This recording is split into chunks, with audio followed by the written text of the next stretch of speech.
masyarakat, seperti kasus ujaran kebencian oleh grup Saracen dan MCA, defacing web pemerintahan, hingga manipulasi chip pada kartu kredit dengan kerugian miliaran rupiah.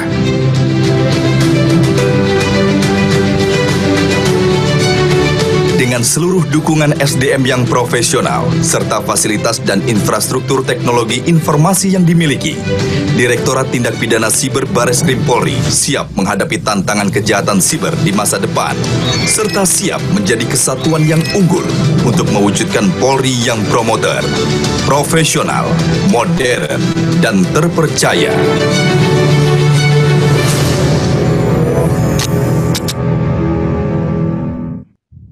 Bapak Ibu sekalian, itu yang dapat saya sampaikan. Mungkin nanti sambil ada pertanyaan bisa melakukan pendalaman atau ada hal-hal yang kurang jelas bisa dipertanyakan.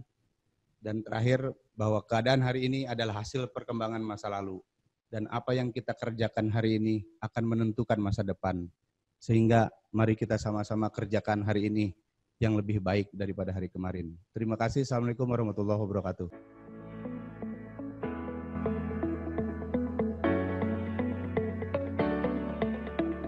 Dalam kontribusinya untuk mensukseskan program PPIAI Apoteker Bersama Masyarakat Melawan COVID-19, PT ISFI Penerbitan telah menerbitkan kalender edukasi dan buklet COVID-19 yang dapat bermanfaat bagi apoteker untuk mengedukasi masyarakat dan telah terdistribusi kepada lebih dari 25.000 anggota melalui Sistem Informasi Apoteker Indonesia dan kepada 34 provinsi melalui Ketua Pengurus Daerah di Indonesia. Terima kasih Pak Imanuddin untuk paparan presentasinya siang hari ini. Dan saya yakin sekali teman-teman sejawat kita semua merasa sangat informatif dan tambahan banyak pengetahuan tentang Undang-Undang ITE ini. Dan kalau saya perhatikan saripatinya yang disampaikan oleh Pak Iman tadi terkait dengan delik-delik apa saja yang bisa terjadi kalau kita melanggar Undang-Undang ITE, juga dengan segala konsekuensi ancamannya. Dan saya lihat tadi ancamannya itu nggak ada yang murah, saya lihat ya. Ancamannya itu minimal 6 tahun dengan denda uang 1 miliar lebih, dan ada yang sampai 10 tahun dan 10 miliar, dan semoga kita semua terhindar dari hal ini.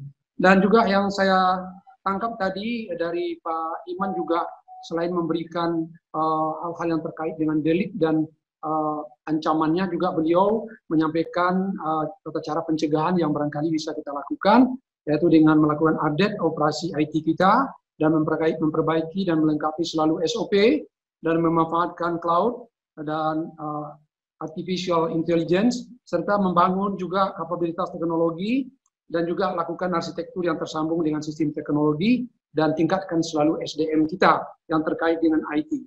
Nah, yang paling penting juga disampaikan Pak Iman tadi, terkait dengan bagaimana perlindungan diri kita, agar kita tidak terkena dengan delik-delik yang ada di dalam Undang-Undang ITE ini.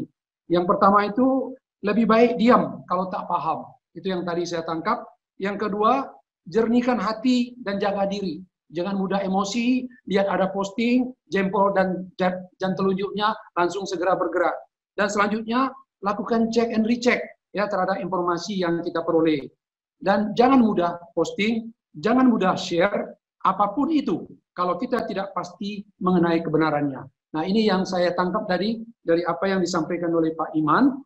Tentu nanti terbuka kesempatan bagi seluruh sejawat yang hadir dalam webinar ini untuk memperdalamnya, untuk menanyakannya segala sesuatu, karena narasumber kita, baik itu Pak Sulhan, baik itu Pak Teguh, dan Pak Iman akan bersama kita untuk melakukan diskusi.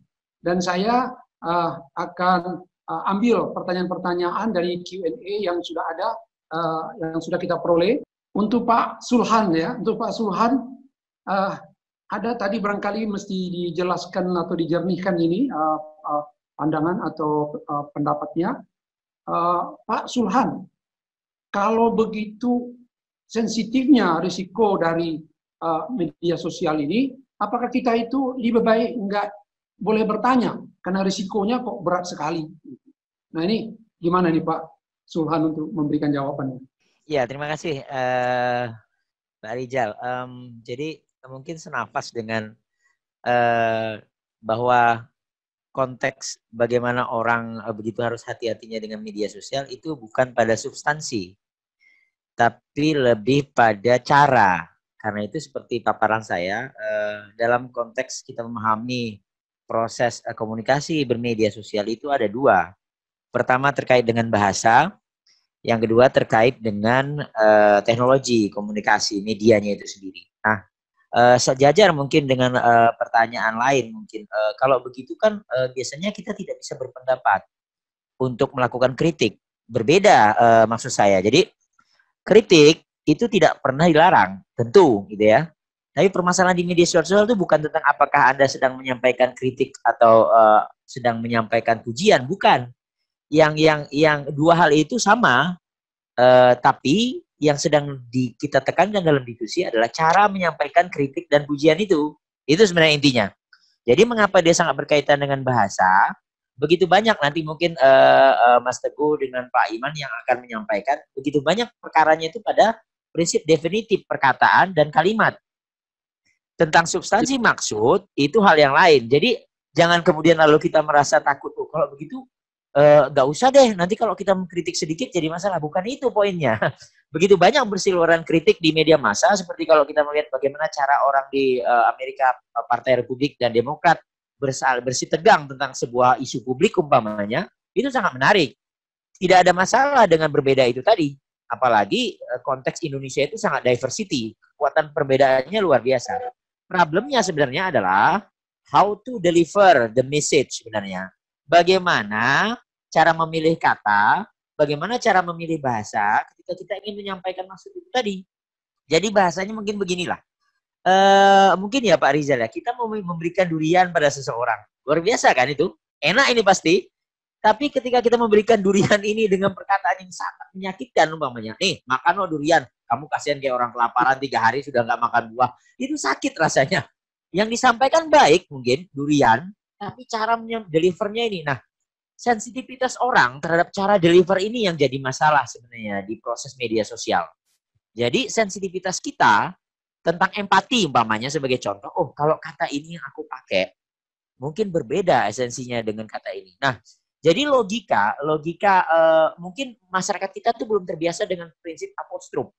Apostrof itu artinya nanti ini bisa mungkin Pak Iman bisa menjelaskan juga. Jadi tanda kutip. Tanda kutip dalam kata-kata itu menunjukkan bahwa makna yang saya inginkan itu tidak seperti makna umum. Nah, umpamanya, contoh dalam bahasanya gini, kita mengetikkan kata memiskinkan, umpamanya gitu, dengan menggunakan tanda kutip di pembuka dan penutupnya itu beda dengan kata memiskinkan, otomatis tanpa ada apostrof.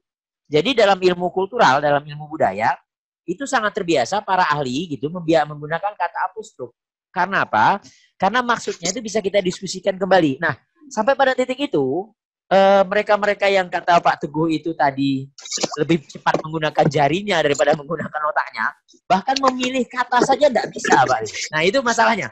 Jadi ini pada masalah option, perbendaharaan kata seseorang. Jadi kadang-kadang tidak bisa dipungkiri sebenarnya. Agak ironis ketika orang yang terdidik, umpamanya begitu, tiba-tiba tidak mampu untuk menyaring kata. Nah, itu yang mungkin kata Mas Teguh tadi betul, dia terlalu emosional. Nah, itu kan prinsip komunikasi interpersonal sebenarnya. Melibatkan emosi dalam berkomunikasi itu sebenarnya adalah bentuk konkret ciri komunikasi interpersonal. Kita nggak perlu mikir nih karena sifatnya spontan. Tapi saking spontannya kita lupa untuk memilih kata. Nah, dalam konteks demikian sebenarnya berbeda antara menyampaikan kritik, menyampaikan opini, dengan menggiring pendapat. Itu berbeda sekali sebenarnya logikanya. Jadi kembali pada jawaban saya, ini masalah delivery, ini masalah kata yang sebenarnya jarang untuk kita pikirkan sejenak berjenak. Jadi saya sangat suka dengan ungkapan almarhum Romo Mangunwijaya. Ketika ditanya seorang wartawan ketika talk show gitu, Romo, mengapa Romo sangat suka dengan komunikasi tertulis? Jawaban Romo sangat membuat saya tertegun beberapa saat. Begini dia bilang, Mbak, kalau kita menggunakan komunikasinya tertulis, lewat tertulis itu, ada waktu tertentu kita memikirkan setiap kata